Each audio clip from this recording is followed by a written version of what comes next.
the time to join the information session. Thank you. Okay, thank you very much. If your bandwidth allows, may I earnestly request for us to turn on our video so we can have parang some presence bisag virtual lang. Okay, thank you very much. Okay, guwapa kaayo atong mga hinapay, bisag basa pa ang buhok.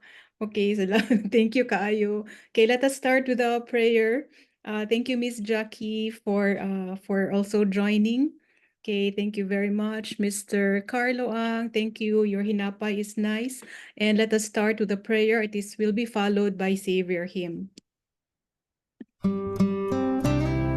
Dear Heavenly Father, we thank you for gathering us all today in this important endeavor. We ask that you bestow your guidance and blessing upon each attendee. May we honor one another by keeping an open mind. May we voice our truth and listen with an open heart. Bless everyone present today, that each may be able to share his or her contributions and gifts. Grant good health and safety to loved ones left outside this room, and bestow peace and goodwill to all of us. We ask for your wisdom and grace to use our talents for the betterment of others. May the various activities related to this day be a success through your intervention. With gratitude, we offer this prayer in your name. Amen.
Hey, thank you, John. Thank you for joining us in the prayer and also in Savior with the Savior hymn.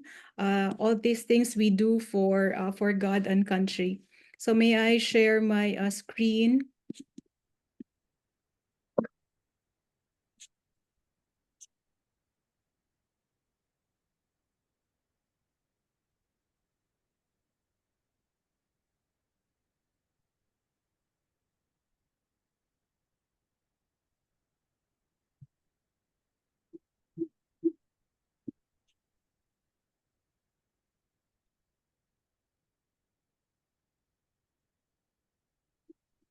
Okay, I hope you are seeing the slide information session. Mo ba, Jan? Correct ba, Jan? Just a feedback, please. Yes, Doc. Okay, thank you. Okay, so again, thank you for taking the time to join our information session for today. So this is our first information session for PAASCO accreditation for select graduate programs. So for today, I will be your facilitator for this information session. So just to do a simple temperature check. Would it be okay to ask how you how you how you feel how you feel about today's topic? So you could put a reaction button in the chat box, whether you feel you feel positive or optimistic about this. So maybe like or love, or maybe wow if you feel that you are intrigued, or if uncertain, sad, or if you are critical, unsure, could be sad or angry. Okay, can be in the chat box, can be a reaction button. Okay, thank you very much for your responses. Okay, thank you. Okay, thank you, Miss Christine. Okay, thank you very much. Thank you, Miss Hannah. Okay, thank you. Okay, thank you very much for your reactions. Okay, so for today, may I just share the objective for this session kanang kajutra ni. This is just a way to inform you of the PAASCO accreditation that we are trying to do. So again, the information session for today, the objective is to inform and prepare and engage you, our graduate faculty and students, about the PAASCO accreditation process for select graduate programs. We have many graduate programs, but we chose the three strongest. So walay pagpabor-pabor, the three strongest programs are PhD education, Doctor in Business Management, and Master in Business Administration. So this is why today we invited our graduate faculty from from PhD education, DBM, and also students from MBA. So we are happy that you are here. So again, this is the objective of the session. So to put things in context, this information session, we are privileged to have Dr. Beng Manla, the Dean of School of Education, to put things in context. She may touch on the importance of accreditation in enhancing educational training and outcomes. Dr. Juliet Dalagan also has something to say about the role of accreditation in higher education, again, to put things in context. Si Dr. Juliet is attending a BOT meeting, so she asked me to deliver her message for you. So let us listen, let us welcome Dr. Beng Manla, the Dean of School of Education, to share her thoughts on the importance of accreditation in enhancing educational training outcomes specific to the School of Education. Dr. Beng? Thank you so much, Doc Rachel. Maayong buntag kaninyong tanan. Maayong buntag, ma'am. Maayong buntag, maayong budnat. Sige. Good morning to our graduate faculty, to our students, and our guests. So thank you very much for taking the time to attend this information session. It's wonderful to gather here today as I'm excited to discuss how PAASCO accreditation directly impacts and enhances the education we provide at Xavier Ateneo, specifically within our School of Education. As a recognized center of excellence, our School of Education embodies a commitment to maintaining and elevating high educational standards. This accreditation process is a critical component of our ongoing efforts to scrutinize and refine our programs, ensuring they meet the highest standards of quality. Accreditation serves as a key mechanism to ensure our educational goals align with Xavier's overarching mission. It compels us to continuously adapt and innovate, ensuring our educational offerings remain relevant and impactful in today's dynamic educational landscape. Now, education is evolving rapidly, and we all know that, influenced by new technologies and pedagogical insights. Engaging deeply in the accreditation process ensures that our curriculum and teaching methodologies are not just current, but also cutting edge, preparing our graduates to excel in diverse educational settings. I then encourage everyone here, especially our graduate faculty and students, to actively participate in the upcoming PAASCO visit this coming October 4 and 5 and October 11 and 12. That's online, and October 18 to 19 on-site. This is your chance to influence the future of our school by contributing to discussions, engaging with accreditation standards, and interacting with external reviewers. Your involvement enriches your educational experience and directly impacts the success of our programs. Let us then unite for these accreditation visits. This is our moment to showcase the commitment to excellence that defines Xavier University School of Education and of course the School of Business and Management. So thank you for your dedication to our mission and your proactive participation in ensuring our collective success. So once again, thank you all, and let's make this accreditation process a landmark achievement for our Xavier Ateneo. Daghan kayong salamat. Okay, daghang salamat kaayo, Doc Beng. Let us give Doc Beng a heart. Okay, thank you, Doc Beng. Okay, so may I invite everyone if there is something that Doc Beng has said which resonated with you, maybe just a word or a phrase, maybe you can write that word in the chat box. Walay pug sanay pud ni. So the words that you can resonate with. So again, that's just an invitation. Okay.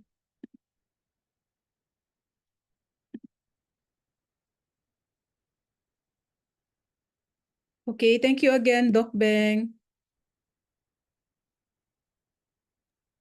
Salamat po, Miss Okay, Rich. salamat kaayo. Okay, may I continue with the next portions? Okay, so Jan, what can you see, Jan, on your screen? Jan? Jan? Feedback lang. Your PowerPoint, Doc. Role of accreditation na ba? Yes, Doc. Okay. Okay. So may I just show you the thoughts of Dr. Juliet on the role of accreditation in higher education. Again, kay she's attending the BOT, di magid niya matunga ang iyang lawas. So ingon siya na on her behalf, I can deliver this message for her. So again, these are the thoughts of Dr. Juliet on the role of accreditation in higher education, particularly in the guidance in the graduate programs. So sa Xavier kay kabalutan na ang kanang very common, very common sa ato ang madunggan nato ang kining experience excellence at Xavier Ateneo. So kana ang atong promise. So dili lang ang experience excellence, dili lang ni siya motto sa Xavier, kita nga naa sa faculty, naa sa administration, kay dili lang ni siya kining motto, kundi this is our commitment to quality. So I'd like to repeat, experience excellence is not just a motto, pero it is our commitment to quality. Ang kanang commitment to quality, according to Ma'am Juliet, is rooted in our Exio vision, mission, values, goals, objectives, and again, our idea on what quality is. You are familiar with our vision. Pag mosulod ka sa Xavier, sa left side na adya si Saint Ignatius, Saint Francis Xavier ba to? Kay dayon kay nakabutang di ang atong vision. Ang atong vision is to be a leading ASEAN university forming leaders of character by 2033. So that vision, the promise for quality, the commitment for quality is rooted in that vision. And our mission is to form leaders of character. Pag character ang atong pasabot kay leaders with competence, conscience, and commitment serving the church, the global community, and Filipino people. So parang mo ni ang atong mission. Ang atong mission pod kay guided by these values, to do more and be more, care for the others, finding God in all things, and we are guided by our values, competence to do things the best way we can, with a moral compass and dedication to completion, competence, conscience, and commitment. So sa Xavier, according to Ma'am Juliet, quality is what we aspire for. It is what we do and who we are. So busa moingon bitaw ta nga sa Xavier kay moingon ta nga naatay brand, pero kini ang atong pasabot. Quality is what we aspire for. It is what we do day in and day out and who we are as a university.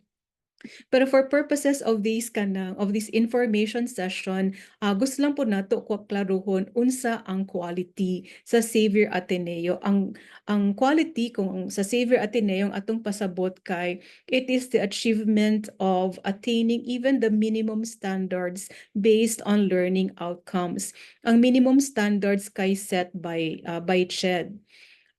Quality is also the achievement of evidenced excellence beyond the basics. So kabalot ta unsay minimum, pero we go beyond it. So excellence.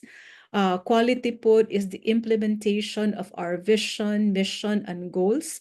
And also quality is engaging actively and thoughtfully with our stakeholders. Sa pagkakaroon ang among stakeholders kay kamo, ikaw, ang among estudyante, ikaw nga among estudyante ug among mga faculty. Pusa, we invited you to this information session because we want to engage with you actively and also meaningfully. So that to us is quality.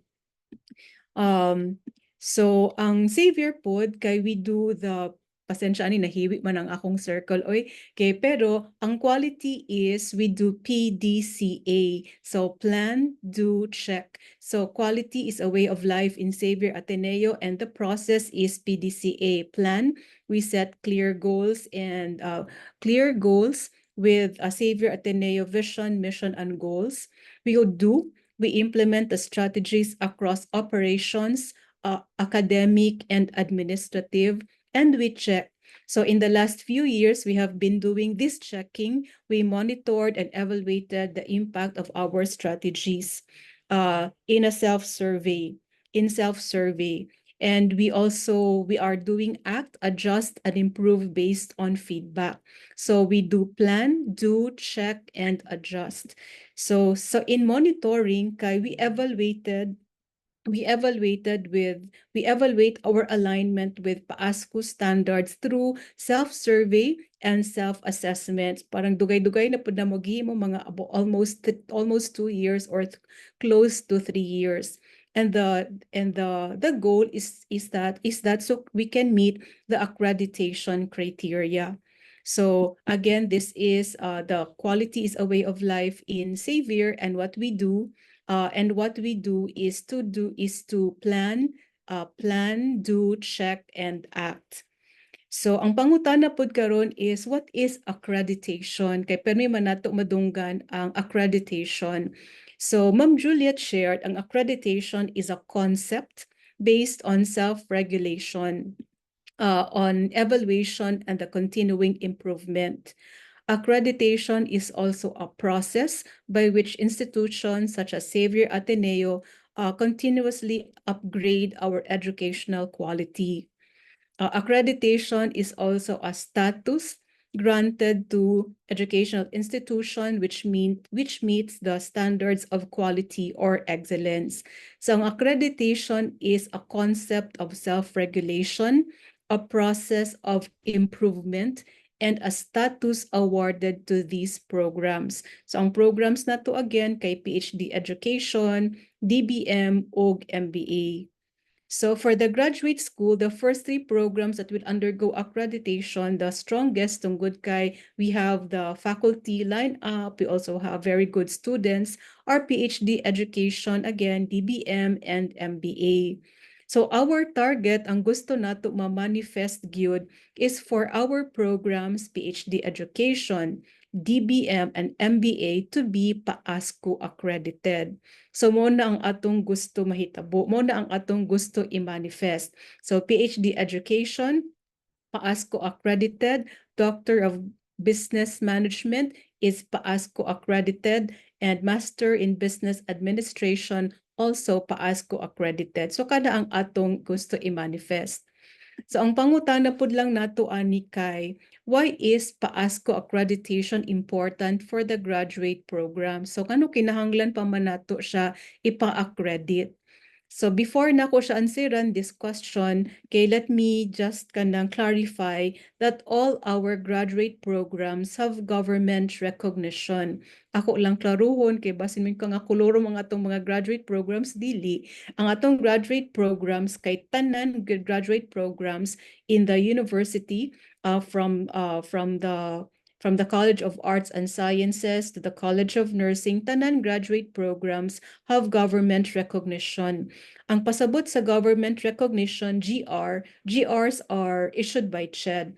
Ang GRs, ang pasabot, we are compliant with the government standards. So we are compliant. So what we are now doing is accreditation from PAASCO. So importante ang PAASCO accreditation for quality assurance and enhancement.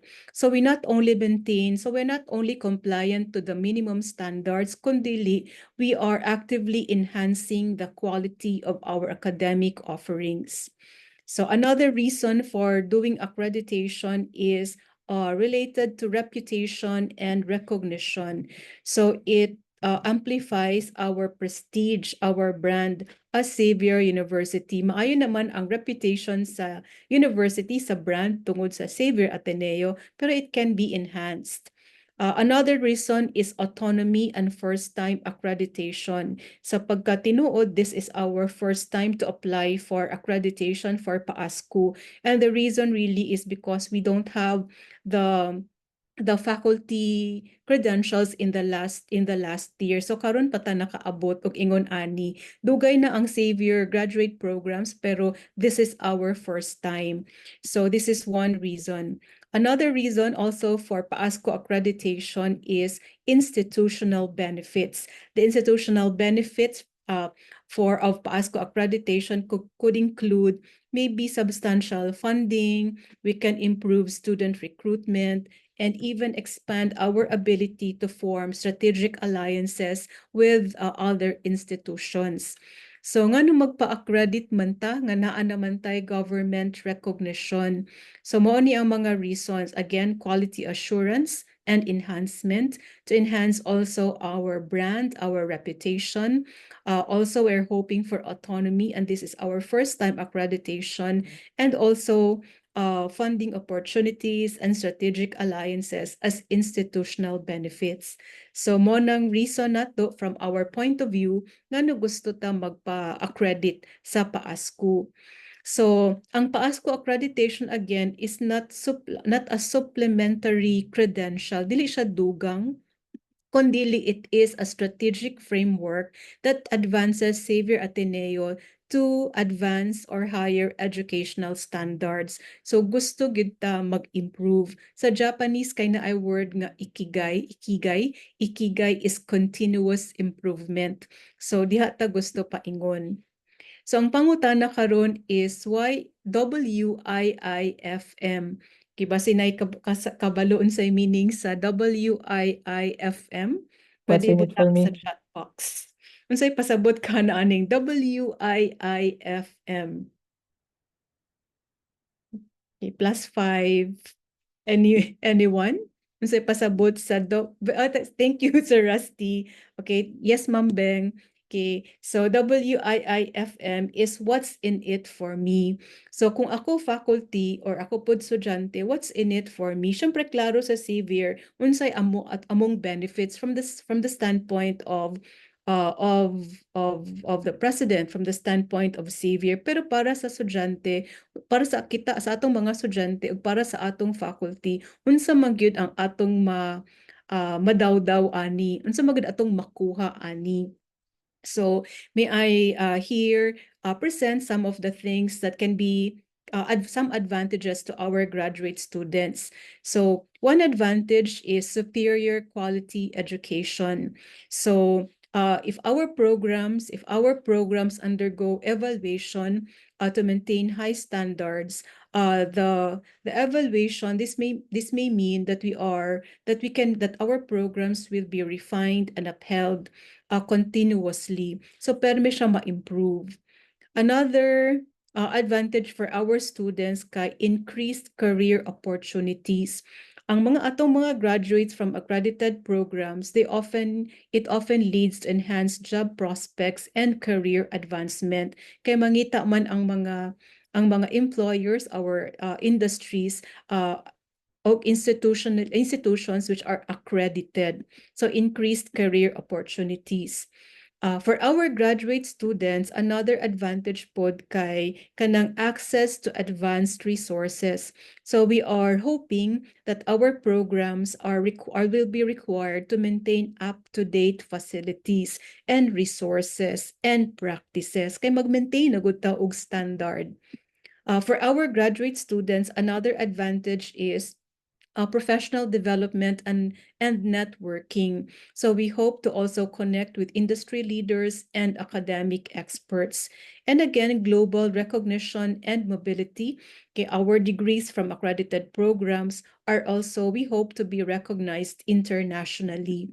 So advantage sa atong graduate students kini superior quality education, maayo na ta pero maka-improve pa gyud. Increased career opportunities, access to advanced resources, professional development, networking, o global recognition and mobility. So na ang mga potential nga advantages. Any reaction, Annie? What's in it for me? Kung naay reaction, okay. Kung wala, okay lang gihapon ha. Wala ni siya kanang pugsanay. Okay. You're still here? If you're still here, a thumbs up, please. Okay, so mo ni para sa atong graduate students. Sa atong graduate faculty, ako pod kay kanang gatudlo pod ko sa graduate program pero sa psychology wala na mo giapil ang psychology sa kini nga accreditation. Pero sa atong graduate faculty, ang advantage kay professional development opportunities. So ang pasabot na to ani nga kanang so we are able to enhance our expertise and teaching abilities, and we hope to be involved in different trainings and workshops. Kay syempre the heart of our programs kay also the credentials of our faculty. So another advantage for faculty is enhanced teaching resources, better funding and access to teaching resources, increased collaboration with local and international scholars and teachers, recognition and prestige and credibility, and also from the standpoint maybe of the administration is recruitment and retention of quality students. So sa atong mga graduate faculty, kini ang atong gusto kini ang atong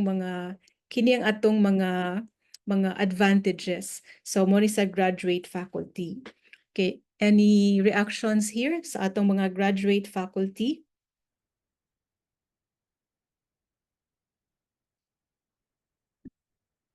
So mo ni atong mga possible nga mga advantages. Kay message man ni Ma'am Juliet, ingon siya pod nga she ended with quoting Aristotle, disciple ni Aristotle si Ma'am Juliet. Ingon siya nga excellence is not an act but a habit. The pursuit of quality assurance ensures that excellence becomes our default mode. So excellence is not an act, but it is a habit. So Ma'am Juliet, Dr. Juliet ended her message there kining about excellence is not an act but a habit. Pero gusto pud unta nako siya i-continue. Ang excellence in Savior, quality in Savior as a way of life takes a village. Kinahanglan gyud siya og teamwork. So may I show you this part? This is the appointment of the self-survey committee. So this is the team doing the accreditation process.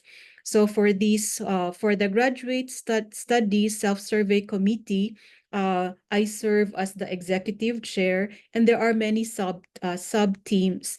Kaya na may 8 ka areas. The first team is led by Dr. Manla and Dr. Ruth and Dr. Chati. We have quality assurance. With me is Janice and Dr. Chati. Area 3 is resource management, led by Dr. Chati, with Dr. Tony Tahil and Miss Judith Bathan. Area 4 is teaching and learning. This is led by Dr. Ronald Quileste. With him is Dr. Tony Rose Tahil and Mr. Roland Literatus. Area 5 is student services, led by me and Miss Janice and Miss Rose. Area 6 is external relations, led by Dr. Mia Aho, and with her is Dr. Jimbo Fuentes and Ms. Zola. And our research is led by Dr. Rusty, who is also the graduate program coordinator of the School of Business. With him is Dr. Kathleen and also Ms. Marie Antoinette Emata. Area 8, the last is the results, is led by Dr. Tony and Dr. Chati and Miss Rose and Miss Judith. So ako lang ning gipakita ang kini siya nga appointment kay the pursuit for quality and excellence in the graduate program. Dili lang mahimo ni Ma'am Juliet as VP for Higher Education, dili lang mahimo ni Ma'am Beng or ni Ma'am Love as deans, but it always takes a village. Kung naay ka ng saying, di ba nga, it takes a village to raise a child. It takes a village to get accredited. So mo ni ang atong team, it takes a village. We are being supported by the Office of the Strategic Quality Management Office, led by Engineer Doroha and his team, Miss Juliet, Miss Russell, and also Sir Mario. So we are happy that we are supported. So here I'm showing if it's okay. Any questions so far? Any things you'd like to clarify?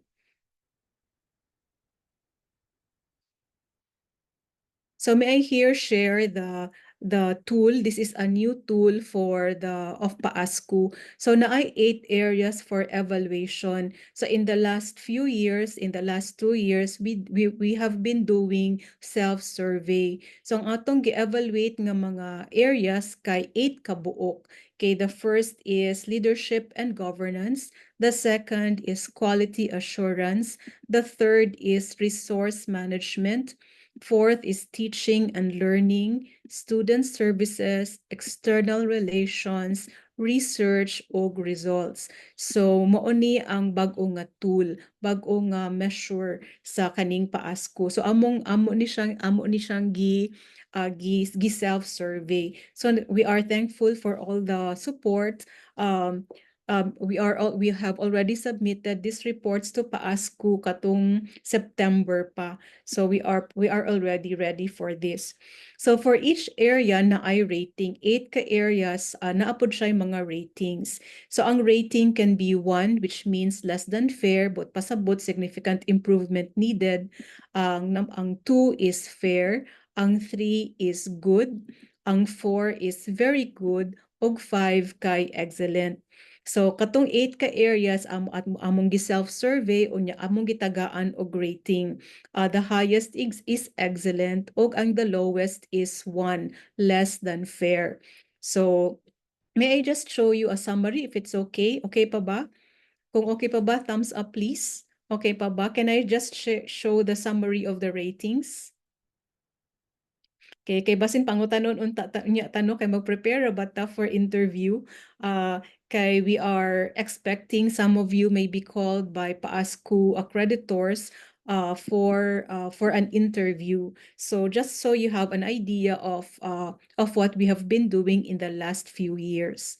So again, area 1, there are 8 areas. I will just show this very briefly. Ang area 1 is leadership and governance. Sa leadership and governance, it is focused on vision, mission, articulation, kung giunsa nato pagsturya, articulation, gyud sa nato pag-commit, leadership effectiveness, strategy management, policy formulation, and implementation. The rating that we gave ourselves is 3.71, which is very good because our strengths, the strength that we saw is in effective support of strategic objectives and operational needs. Pero dili ta perfect. Kinahanglan pagyud to og enhancing policy development and communication strategies. So 3.71, very good for leadership and governance. So sa area 2 is quality assurance. Ang quality assurance addresses internal quality assurance systems and external quality assessments. So ang rating nato ana is 3.5. That is very good because we have a strong internal quality assurance mechanisms. We have document to support and we also have other processes to show. Pero again, we are not perfect, tao lang po. So our areas for improvement, one of those is to increase community engagement in quality processes. Kaya parang dili kay natuga ka-engage ang whole university community. So 3.5. Any reactions here? Kining 3.71, taas ra ba ni? 3.5, taas ra ba ni? Kay mao ra ba ni sa among pananaw? So base ng inyong pananaw lahi sab. You can put in the chat box kung naa, kung wala okay ra sab ha. Okay, thank you Sir Rusty. Okay, so ang area 3 is resource management. Ang resource management evaluates the management of human, financial, and physical resources, ensuring that we have that adequate and that resources are adequately used and effectively used. The rating is 4.0. It's very good. And the reason for this, kini ang highest tungod kay we have a strong financial management. Nagyo documents that our financial management na strong. It has a strong suit. It's a strong characteristic. So, pero ang area for improvement is there may be a need to advance physical resources and optimization, especially on tech enhancements. So this is our area 3. Our area 4 is teaching and learning. You will notice that the rating is 3.27. Pag tanaw nimo sa taas, 4.0 na resource management na. Pero ang teaching and learning, gamay ra ba siya kaysa sa atong resource management? Ug medyo na siya atong a point of reflection ato siyang huna-hunaon tungod kay ang teaching and learning is the heart and soul of our graduate program. This is our business, teaching and learning. This is our mission. This is the reason we are here. Pero gamay lang siya, 3.27. Ang teaching and learning reviews curricular programs, teaching and learning methods, and assessment techniques. So our strengths is on that we have very strong curriculum and alignment and also assessment of learning. Pero the area to improve is to incorporate innovative teaching methods and also programs. So kining 3.27 is good, pero we have still a lot of there's a room for improvement. Okay, any reactions here? Kining 3.27. From my vantage point, kanang monitoring all of these things, kay medyo it's a bit kanang makasad nga medyo gamay ang maayo naman ang 3.27 pero mas pwede pa rin ta siya ma-improve. Reactions? Comments?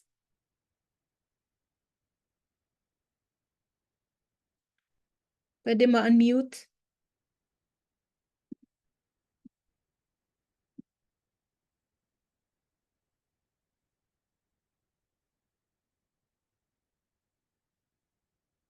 Okay, no reactions, comments? Okay. Salamat Sir Rusty ha. Mura ikaw gid sige react lang di no. Okay. So, ang Area 5 ug Area 6, ang Area 5 is student services, student recruitment, admissions, that's 3.20. External relations is also 4. Excellent. So this is our networking. So then we have area 7. Area 7 is research. This area is led by Dr. Rusty.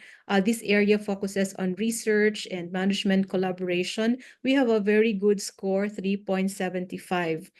And area 8 is results. It is usually a low. This is 2.75 fair to good.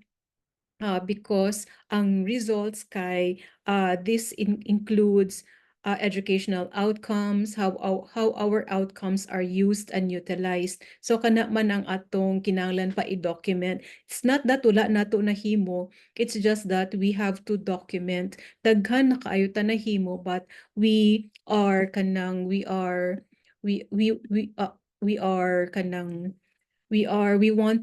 want to document. Medyo diha taga kulang sa documentation. So muna siya ang result. So maybe in the next few years, in the next few months, we will enhance our tracking of graduate success. So we have detailed data. So again, these are our 8 areas. We try to be authentic and honest in our own evaluation. Bisa gusto namo syempre i-very good, pero dito gid mi nagdepend sa unsay tinuod. So again, kining rating sa kining 8 kabuok naa siya gi-average manggod na siya. Ang average is 3.53. So sa tanan-tanan from 1 to 8 gikan sa leadership and governance paingon sa results, ang average is 3.53. So dako pa kayo ang area for improvement. Ang 3.53 nga very good rating, mura siyang ma-interpret as strong performance in maintaining and implementing quality standards across various aspects or dimensions.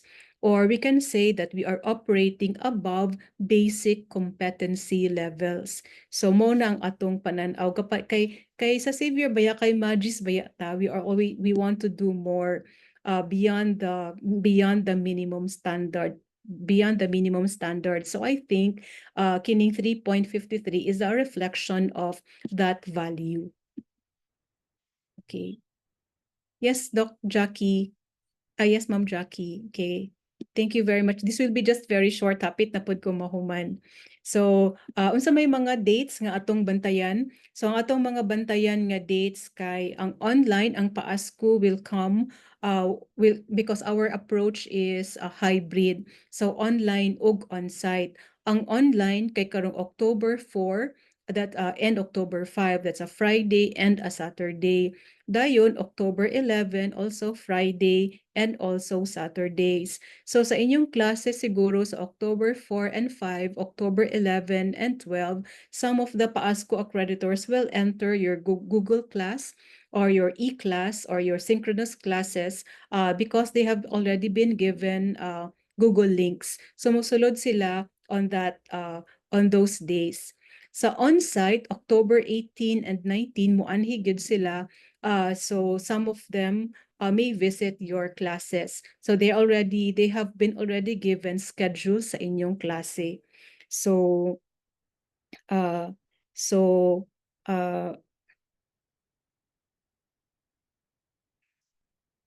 okay. So pero mag-prepare po ta sa mock visit.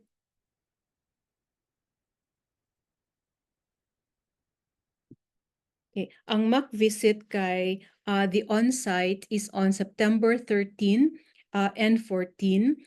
So mock visit kanang we have our own faculty, our administrators to also visit your classes September 13 and 14 o sa September 20 and 21 that will be online. So mo ang mga dates nga atong bantayan.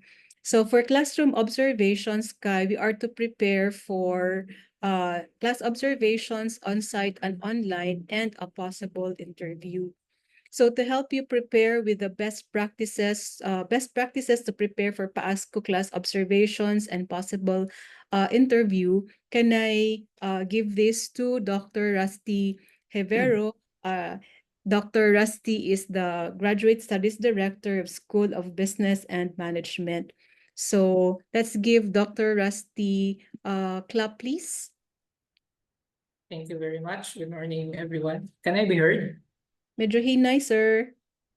Oh, wait ah. Okay. Kana siya, hinagya po? Yeah, I can try the headset. Ako okay na. Okay na, okay. Sir Rusty, gusto ni mo i-maintain ang kining slides or would you like to Yes. turn this Maintain na lang, maintain. Okay. Thank you.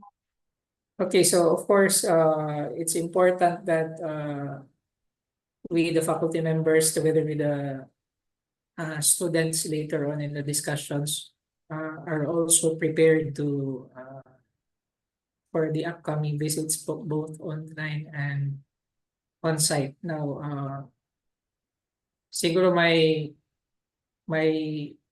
little, I don't know if the term is disclaimer, muna siya, we are preparing this visit, but of course we need to be as authentic and as honest also as possible. So for example, if they are gonna ask us questions during the interview, we do not create also something just to make a good impression. It's also honesty. And then for the areas for improvement,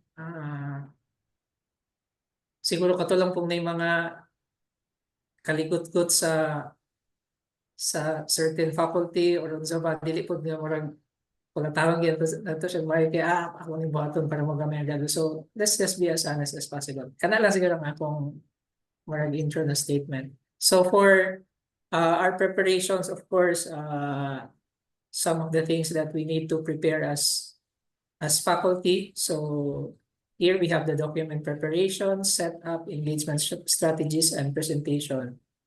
So for the document preparation, we have already initiated conversations, emails, messages to our faculty with regard to the required documents, syllabi, facilitation plans, class lists.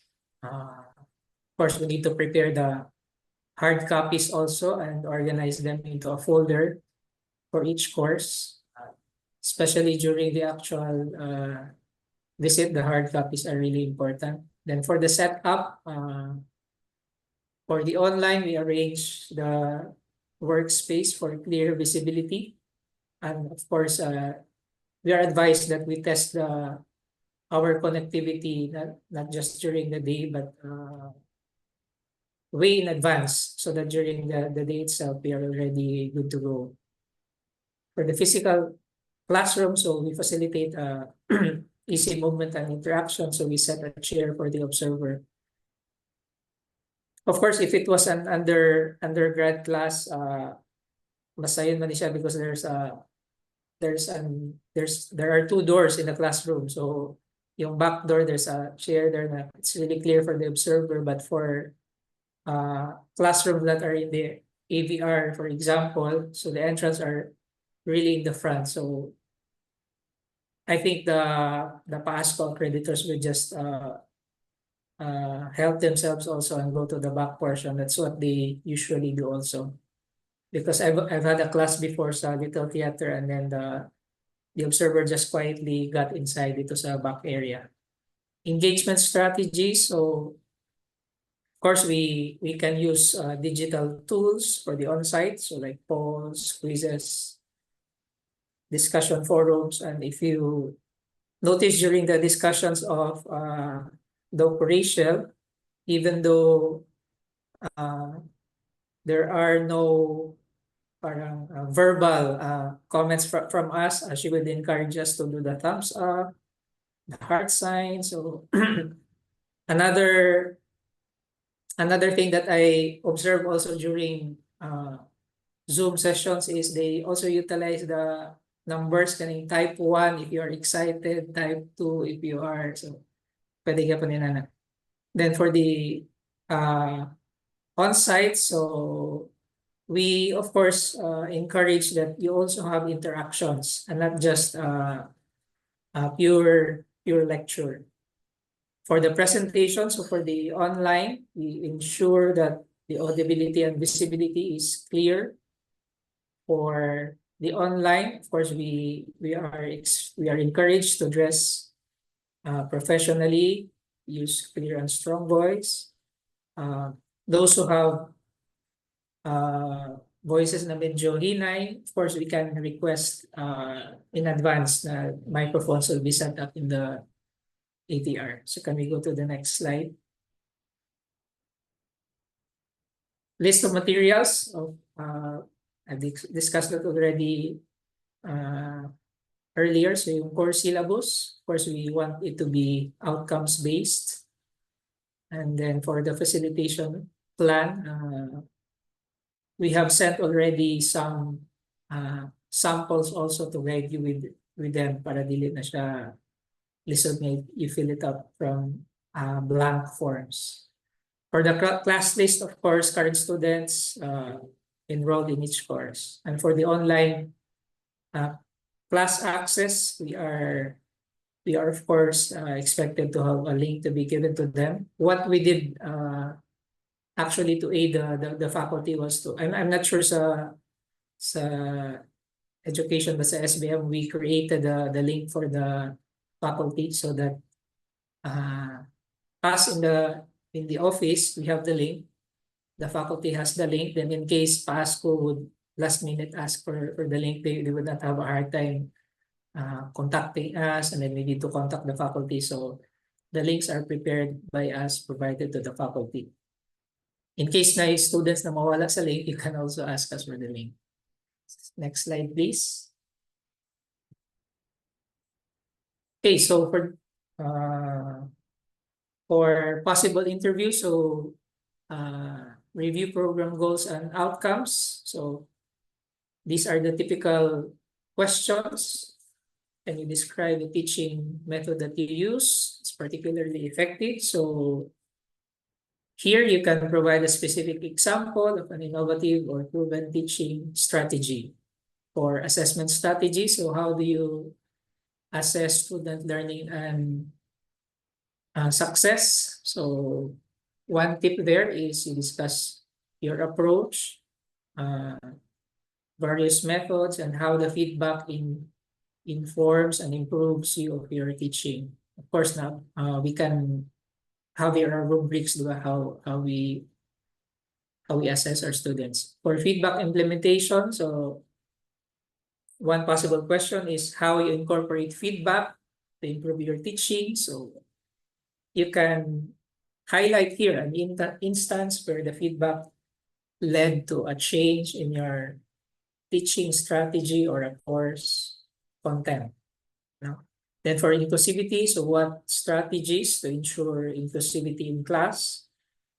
One tip for responding is you can explain your methods for creating an inclusive learning environment. So ako siguro personal na example for my classes, I don't exempt our Muslim brothers from leading the opening prayer. So I think that's one example of inclusivity. For professional development, how do you stay current? So one tip there is you can share your CPD, continuing professional development. You attend workshops, you participate in groups. Of course, for business people, for example, we of course read the newspapers and we watch Bloomberg, etc. So I'm sure education would also have their own seminars and ways of updating themselves. Next slide, please. So here for best practices for online observations. Ang upper portion is faculty pa man na slides, Doc Rach, no? For students na si Sir. Okay, so students na ni, okay. I can see the upper part of the slide. So, Sorry. for the students, so some are here.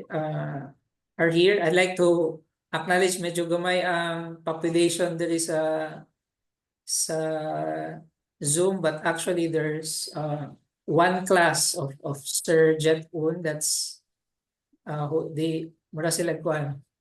Kasi tawagan ng online viewing as a class, so they are there in the AVR and they are also watching and observing this info session. So thank you for the class of Sir Jet. So for the students, best practices for the online observations, we test our technology. We ensure the camera and microphone are working properly. An appeal to the students as much as possible if we can turn on our cameras all throughout the class session during the online observation. Of course, na disclaimer na if the bandwidth allows, but this is still weeks ahead, so maybe we can earnestly request our students to make sure na you are in a location with good bandwidth so that you can turn on your cameras. It will also be good for the observers, di ba? They just don't look at one person who's online and whose camera is on. For the on-site observations, we are of course encouraged to arrive early. Nananay comment before sa katong on-site na visit. Of course, sa undergrad pa to siya. Nakuno yung mga latecomers. So I hope it will not be a comment for us sa graduate school. Engagement, we test our technology again. We ensure our camera and microphones are working properly. And then for the on-site observations, for the engagement, of course, as students, we need to participate also. So kaganina I noticed probably na ulaw na siguro mo engage, but try to also ask questions or answer questions if the professor asks us to answer something. For the environment, so we set up a quiet, well-lit area for attending classes. Of course, there are instances where some of our students might be in a place na medyo saba, so as much as possible for the online visit, we are requesting you to plan ahead and so that you can make sure that you are in a quiet area. Of course, well lit is advisable. Kaya pag onin niyo ng camera, basig muratag nasa zombie or ngit atong cameras. And then for the on-site observation, please dress appropriately. Wear an attire that aligns with our academic environment. Tools and materials. I am sure that most of you, I think 100% of you are using, have used or are using Google Meet already. So I think you are okay with this. But just to make sure, we test that they are working. Then for the on-site observation, let's be organized. We keep our notes, our academic materials are organized and they are handy. For accessibility, document accessibility, we need to keep our academic documents such as notes and the textbooks so that they are easily accessible. For the on-site observation, let's engage respectfully with peers and professors, demonstrating collaborative skills. So I hope during the on-site observation, dili itong argue ta. Of course, there's also healthy argument, but let's have respectful interactions. Next slide, please.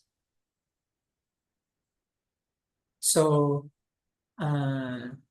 we review the key concepts. So we know your program's specific goals and learning outcomes thoroughly, how the core courses align with accreditation standards, and of course, we need to understand the program objectives. So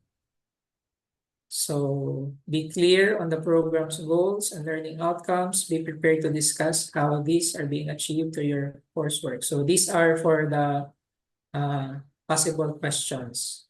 Then personal academic contributions. So we reflect on any personal contributions or achievements within your program. Maintain professionalism. We approach the interview with a professional demeanor.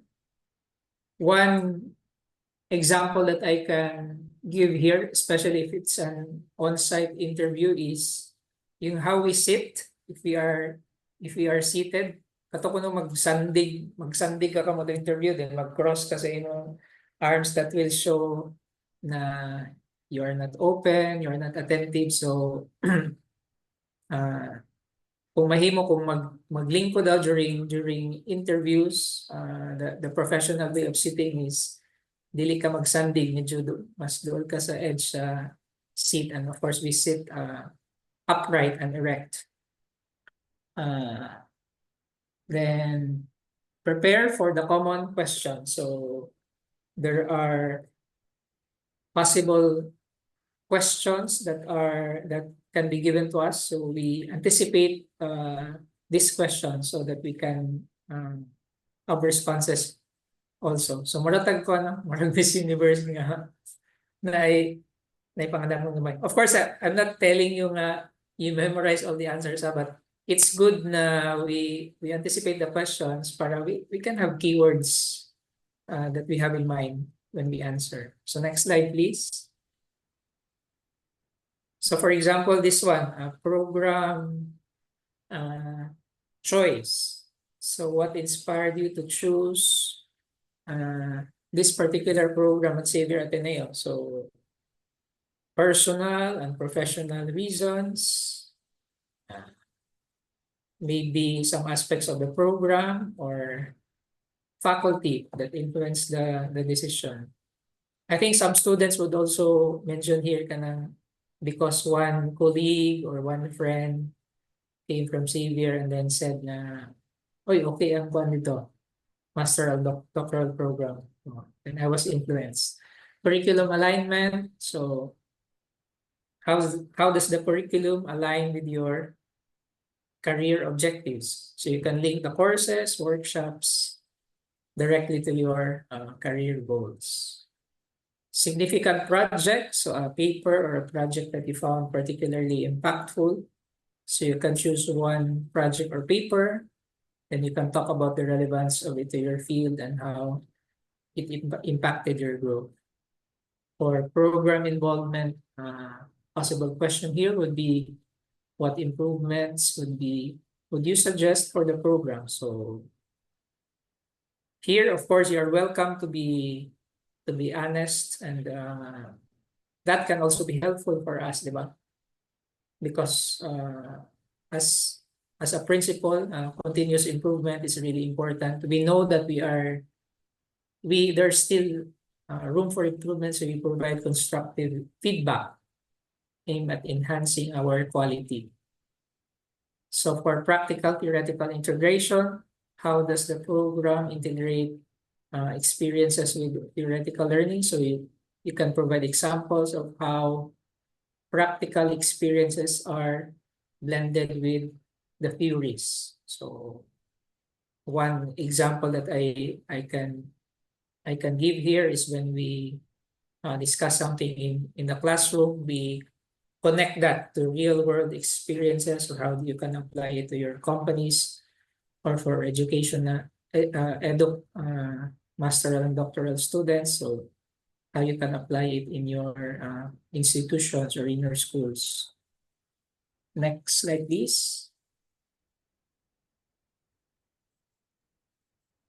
Okay, so that's it for the presentation for the faculty and the students. So kining si summarize, ako ba ni Ma'am Doc Rach or ikaw? Asa ako? Okay, so let's have the ang tinig ko nung I learned this in journalism in second year high school. Nako nun yung mga W's and 1H. So muning important na atong dumduman. So the what is the PAASCO visit to assess Xavier Ateneo's selected graduate programs.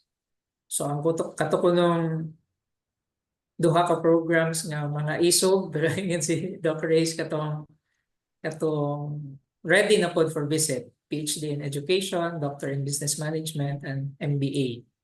So why? To promote continuous improvement and alignment with educational standards.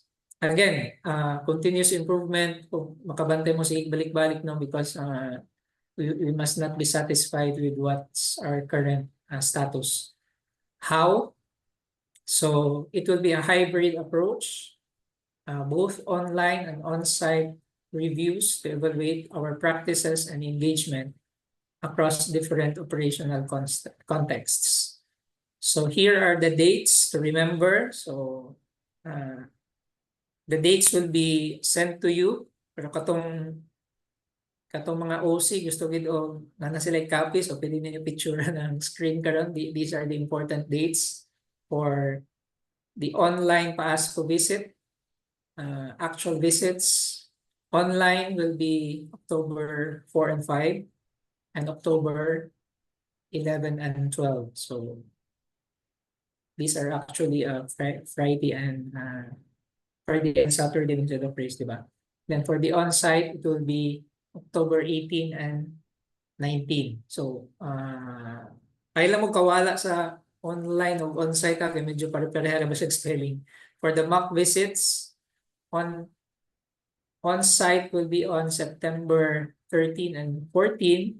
Online will be September 20 and 21. So especially for the faculty, I think Dr. Reyes na kaniman siguro mock visit ang katong nabaylo ang online o on-site, no? So please take note lang. But I think we all of us have sent the edited schedule also to the faculty na on-site na si September 13 and 14, then online na si 20 and 21. So I think that's it for my part. Thank you very much for your presence, dear faculty and dear students. We are, I hope that you share with us our excitement as we prepare for the PAASCO visit for the graduate programs for education and DBM and MBA. Thank you very much. Mayong buntag. Okay, thank you, Dr. Rusty. Let us give Dr. Rusty a heart. Thank you. Dr. Rusty is very kind. Murag si Atom Araulio. Okay, thank you very much. Okay, so at this point, nabatay mga pangutana, question and answer. Nabatay gusto ipangutana from our graduate students and faculty. So, ang amo lang gusto siguro i-end Danhi is we'd like to kanang wrap up with the idea that quality in Xavier is not an accident, but this is really a result of deliberate and intelligent and collective and focused effort. So, and again, we hope that you'll support us in this project. Okay. Also, Ma'am Janice has already given an evaluation link. May we request for you to also fill in the evaluation link for this information session. Okay, thank you, Mr. Danvir. You said you are asking if you could have a copy of the PowerPoint. Yes, we will prepare we will prepare a special document for you, maybe in a Word format you can share to your students and also to the faculty of SOE and SBM. We'll make a copy. Okay, thank you for that suggestion. Okay. Okay, do we have other questions? Thank you, Mr. Denvir. Thank you, Doc. Okay, thank you very much. We'll prepare a copy. We'll send it to you first thing in the morning on Monday. Okay, salamat. Do we have other questions? Wala na, no? Okay, so For evaluation, again, the link is there, and also for purposes of attendance, may I ask also everyone to turn on their cameras for photo op. Dili lang ni for kanang kuan, apil pud ra ba ni sa evidence ra ba no, kay ato pud ning ipakita sa paas ko nga naatay kanang this stakeholder meeting, because you are of course our most important stakeholders. Okay, thank you very much. Bahalag naglakaw-lakaw pa, that's okay. Okay, Mr. Fidel, that's okay. Okay. Jan? Okay. Gaming chair kasi naka-gaming chair diha. Okay, thank you Mamiya for attending. Okay, thank you Mr. Glenn Solis for attending also. We'll send a whole document of everything that we've discussed. We Ma'am have Jo, smile na kami. Okay. Okay. 1, 2, 3, smile. Done. Okay.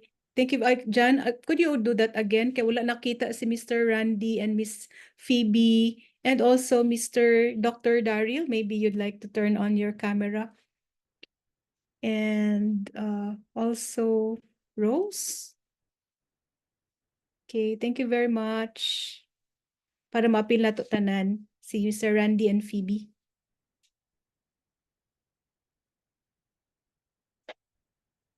Tana? Jan, napilit na among smile, Jan. Done na daw. Tana, okay. Thank you very much. Thank you, everyone. Thank you, Sir Rusty. Have a happy weekend. Thank you for taking the time. Let's give everyone a heart. Okay, thank you. Happy weekend, everyone. Thank you, Dr. Rusty. Thank you, Mr. Carlo, you. Christine, Bye Miss. everyone. Good morning. Okay, thank you, Mr. Glenn. Thank you, Mr. Daryl, Mamiya. Okay, thank you very much. Okay, naada ko na yung nag-gaming chair. Thank you. Okay, thank you, Dr. Rusty, ha. Okay, thank you, Ma'am Suarez. Okay.